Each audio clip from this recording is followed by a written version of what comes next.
Each visitor who sets foot in our cities or town leaves not just photographs, but experience that tells stories of kindness, warmth, and authenticity.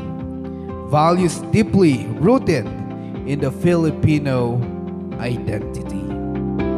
Well, you always have to remember, you yourselves are already ambassadors. All your pages, all your accounts on whichever social platform becomes part of you, your voice in promoting tourism wherever you may be from.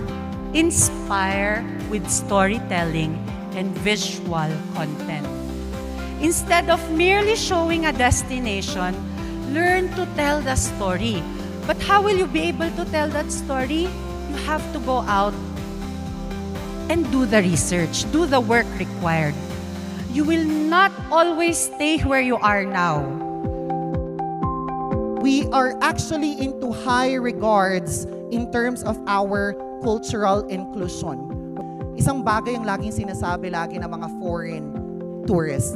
They would always tell that Filipinos are very, very hospitable. No, we want them to feel at home kung nasan man sila, kung nasa airline natin sila, kung nasa hotel natin sila. Yun ang goal natin. No? How you treat your guests at home is the way that we should be treating all our guests in our company. Huwag nating katamaran yung standard natin. Kung ang standard is magpalit ng beddings, magpalit ng teaspoon kapag kailangan, dapat yun ang susundin natin. Walang shortcut in our industry. Huwag nating katamaran, huwag nating kapaguran. Pinasok natin tong industry na to, dapat i-embrace natin ito.